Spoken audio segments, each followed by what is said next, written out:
नमस्कार मु आपनको tasty food channel को स्वागत जनाउछि। फ्रेश नडियारू घरे किभଳି भाबरे सबुठारु सहज उपाय तेल बाहर करबा सेटा मु आपनको देखाइबी।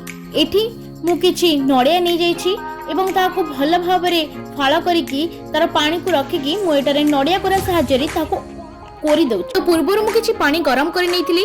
एबे सेई नडिया को जो हम कोरिकि रखिचंती ताहा देरे गरम पानी को ऐड करिवे। एठी मु अल्प क्वांटिटी रे ऐड करूछि।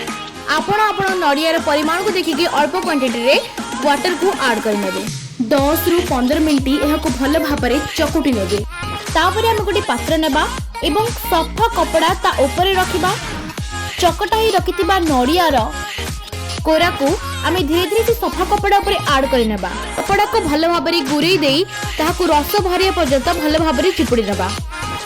तो एठी मो एहा को 2 रु 3 थरा करी देखै देउची। तो आपण सेही भली प्रोसेस रे नडियारू रसटी को भल भाबरे बाहर कर नेबे।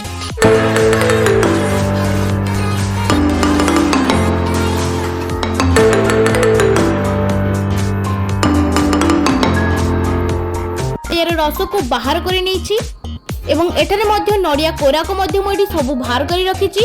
एठारे आपण सुंदर सुंदर लड्डू तथा आपण पिठारे पोर बनै खाई परिबे जहा आपण को बहुत स्वादिष्ट लागिबो। आउ गोटे गोली रे दुईटी शिकार मध्य होई जिवो।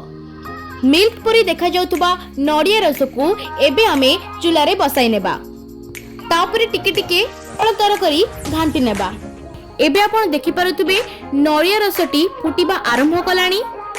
तळी न लागिबा पई ताको ऊपर तळ करी घांटी नेउथिबे।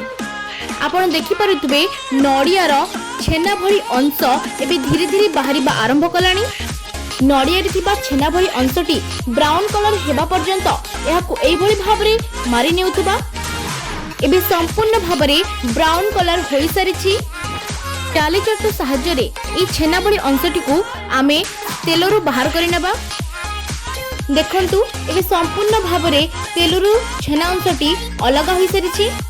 एहा को थरे टेस्ट करी देखंतु। एहा बहुत डेलिशियस खाଇବା पई एते भल लागे जे छेना भली एवं एहा स्वास्थ्य पई मध्ये बेस स्वास्थ्यकर होइताय। आपण थरे खाइले आपनक पाटिरु छाड़ीबनी। बारंबार खाଇବା पई आपण इच्छा करिवे। आपण एहा को काच कंटेनर रे स्टोर करके रखि परिबे। आपण चाहिले जे कोनोसी कंटेनर भी स्टोर कर रखि परिबे किंतु काच रे रखिले बहुत भल होइताय। एहा साल साल बरकरार रहिताय आ एहार औषधीय गुण जेते पूर्ण हेले भी ताहा अधिकरु अधिकर बढ़ी जाइताय। आपण एहा को कोनोसी भी क्षेत्र रे व्यवहार करि परिबे एवं एहा 100% प्योर कोकोनट ऑयल एहा प्रस्तुत होई सरिछि। तो आपण हम वीडियो को लाइक कमेंट और सब्सक्राइब एवं शेयर करने को जमा भी भूलबेनी। धन्यवाद।